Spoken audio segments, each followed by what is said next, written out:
Hello everybody, welcome and welcome back. Today we're going to be playing on the best of one standard ranked ladder with a Jund mid-range deck.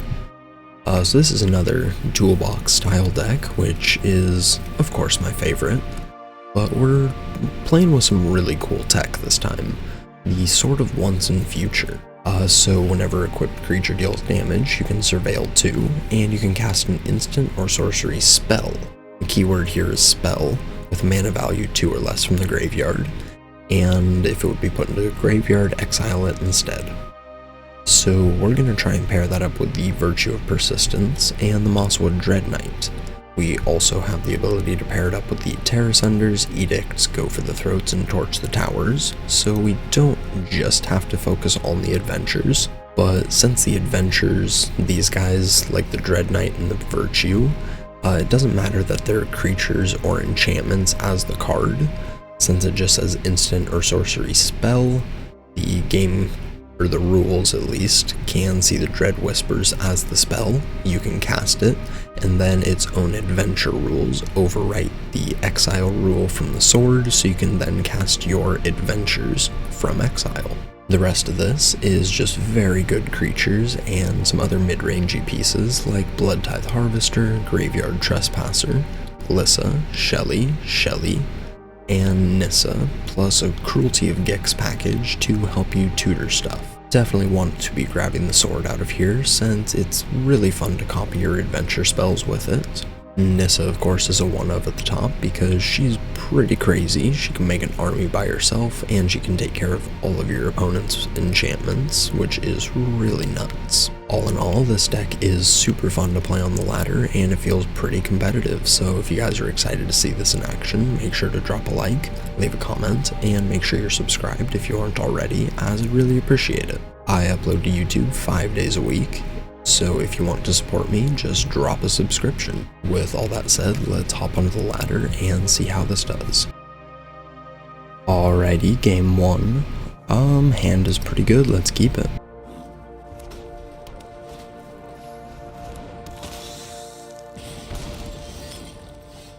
Is it going to be good against mono red? We'll lead off with a cottage, and we definitely don't need any more land.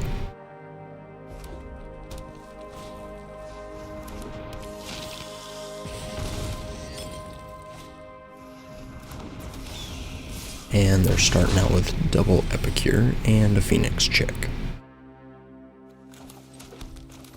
Let's get down the Dread Knight. And they're gonna Lightning Strike it. Okay.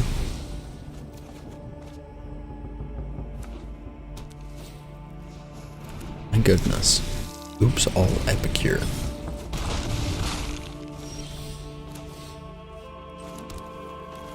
Let's play the Trespasser.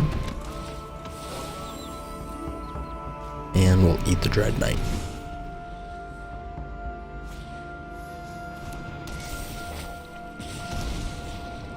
They play a Kamano. And 1 in the air. Down to 11. Let's go with the Harvester.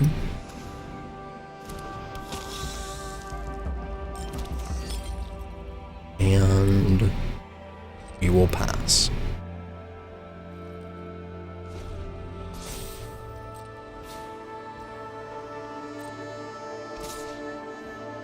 Just the Phoenix Chick.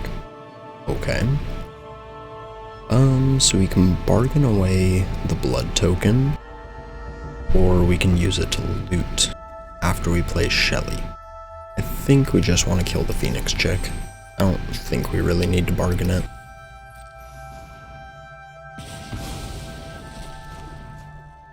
And away it goes to exile. Cacophony Scamp. And back to us. Let's go with Shelly.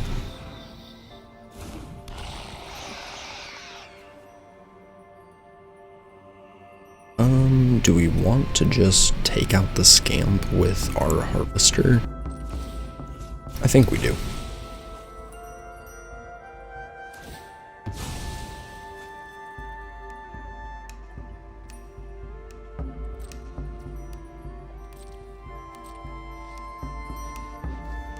Let's get in with the Trespasser.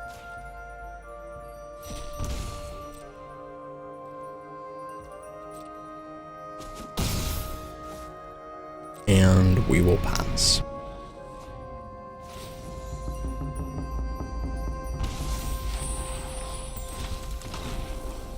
Yup, GG's.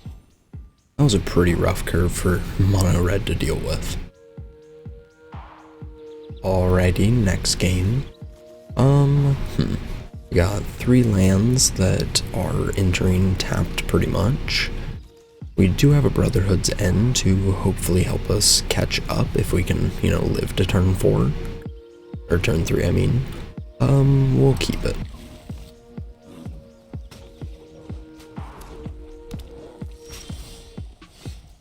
Well, Blackcleave Cliffs off the top is pretty solid. Let's play our cottage.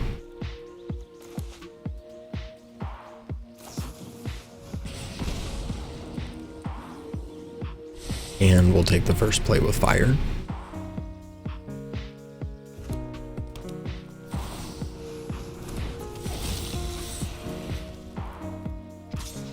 Bloodthirsty Adversary, and in for 2.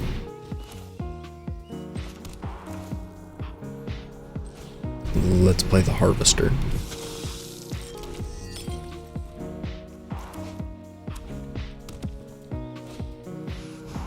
And a Mech Warfare. Oh, that's rough. Why did you not attack? I am confused. Not really sure what's going on there.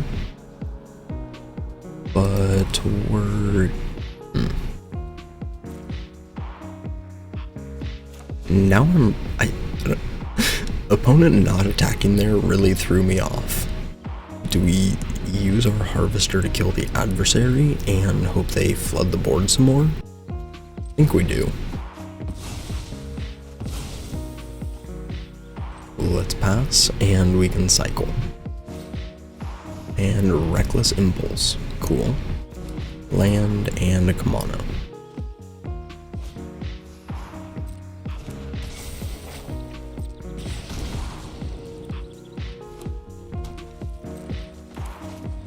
And back to us. Let's cycle.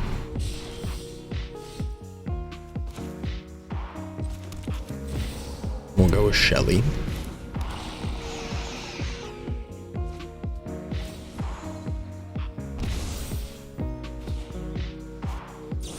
And they're gonna stoke the flames. Okay. That is one way to deal with the apocalypse.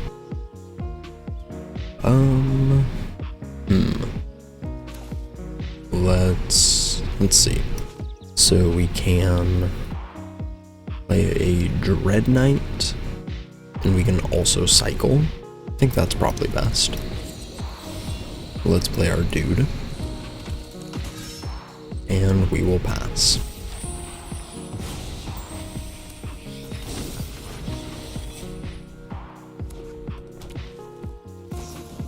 And a lightning strike.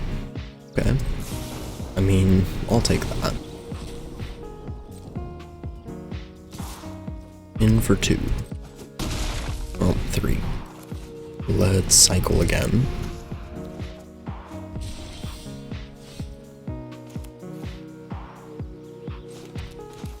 Let's go with Big Shelly.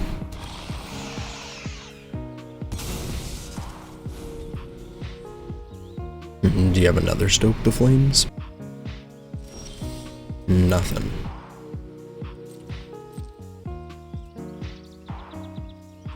We'll get in for 4.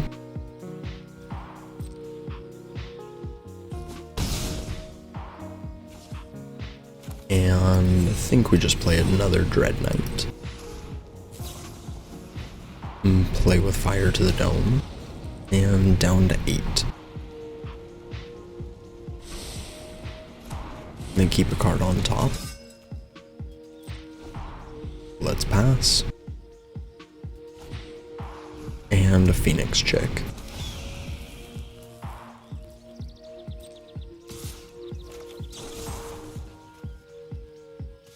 Sacrifice a non-token creature, please.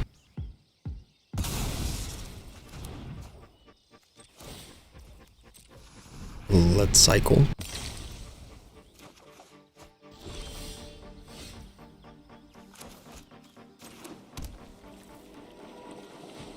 We'll activate the cottage.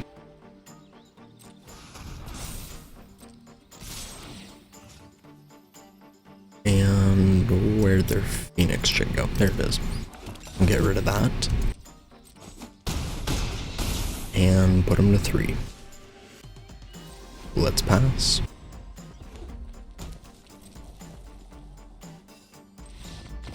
And GG's. Not too bad.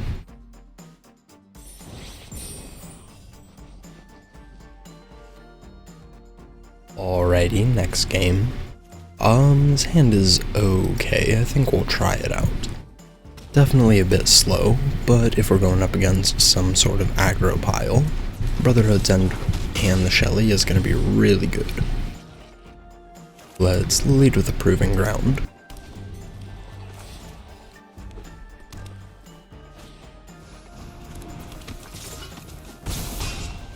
And a Feldon. Well, that is pretty annoying. Let's hold open the Go for the Throat, and we will pass. Phoenix Chick.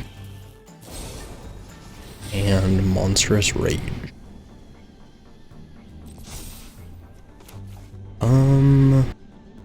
Ugh.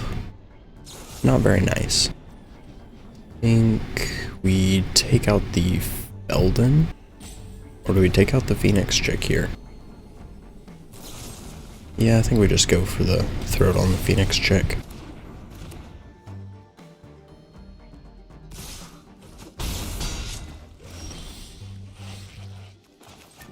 Let's see if they can deal with the first Glissa.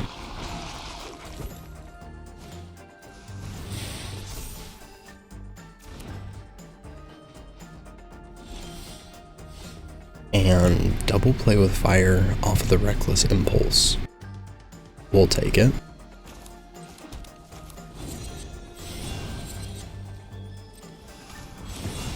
Let's gain some life. And we will pass. Let's see if we can get him to use both of the play with fires on Glissa.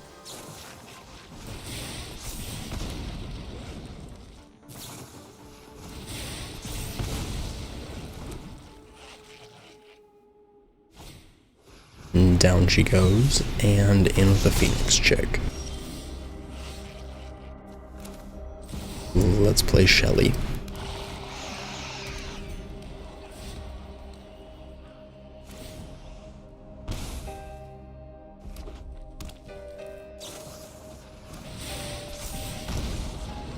And we take another play with fire.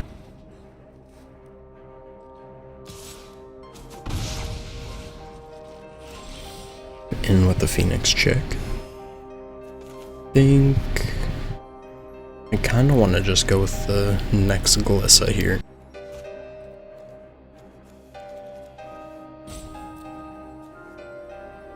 Going in with the Restless Cottage is also pretty good though, since we can make a food for next turn, and we can play a 3-drop.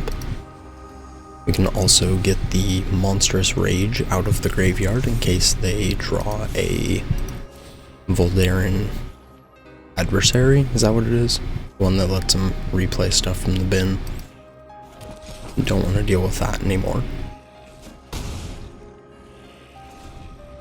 And we will pass. Kamano. And we'll take another pain.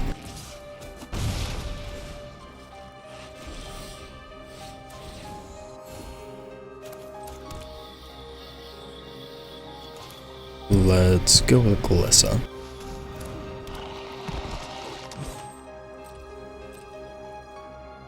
And still think we're gonna hold back. There's no instant speed stuff in the opponent's hand, so I think we just eat now to avoid any potential complications.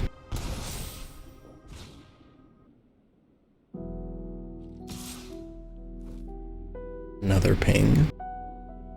Or do you have another Monstrous Rage? Yep. We'll take 4.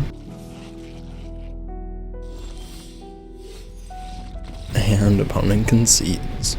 GG's. Alrighty, next game. Again, mana's a little awkward, but we will keep it. Alright, and looks like the opponent has timed out, unfortunately. Oh, well, they are back. So, I mean, if any deck can handle losing out on their first turn, it'll be mono red. Let's go with the Virtue, or the Lochthwain Scorn, and we will pass. Unfortunately for them, we do have a very brutal curve for them to deal with.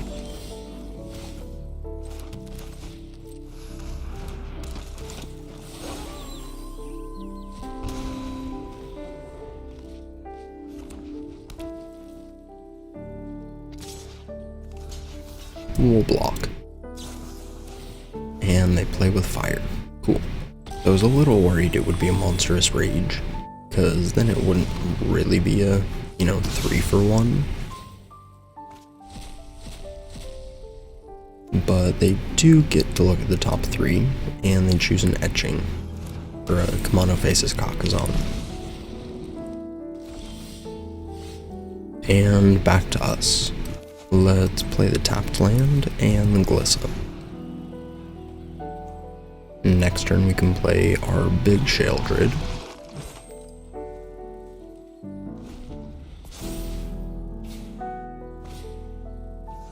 And they play a Phoenix Chick. And you have your Lightning Strike for her. We'll take 2. And a Feldon. Well, he can't block.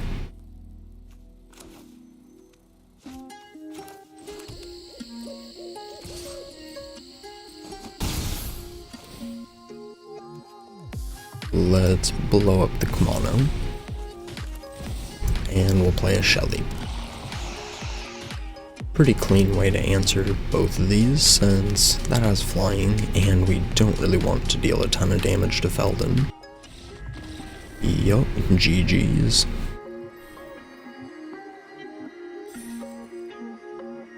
Alrighty, a couple post-game thoughts for everybody. This deck is super fun. I think if you're getting paired a lot against other mid-range decks, this deck can possibly be a pretty good choice. Having the Cruelty of Gix means that you're able to tutor out whatever you need, and against other slow decks, that can definitely be really, really, really powerful. Over in the sideboard, we have some Baloths, Barrages, and Thruns, Duress, Lily, Brotherhood's End, and Unleash the Inferno. So yeah, there's definitely tools in here that you can take it to best of 3 with, and I think this could definitely be a viable strategy. There is tons of recursive play through the Dread Knight and through the Sword of Once and Future, giving you free spells. Graveyard Trespasser is always just an annoying mid-range threat and can take care of decks by itself without the proper answers. Glissa is pretty much the same way, so doubling up on extremely powerful 3-drops, right ahead of extremely powerful 2-drops is, well, incredibly powerful. Lots of creature decks are going to struggle to get through these combination of creatures, so that does give us a lot more time to get to the late game where we can take advantage of these really powerful spells. A couple things that I would change if you just want to play this on best of 1. Sword of Once and Future is really fun, and maybe as a 1-of is okay, but it's one of the cards that I would cut first since you don't see it too often, and its effect is not one you get too often since your opponents are just going to kill your creature that's getting equipped. Don't get me wrong, when it does connect, it's very powerful, and protection from blue and black in this metagame is amazing. If you guys have any suggestions, I would really appreciate it. But with all that said, thank you everybody for watching. I appreciate it. Like, comment, subscribe, and I will catch you in the next one. Peace.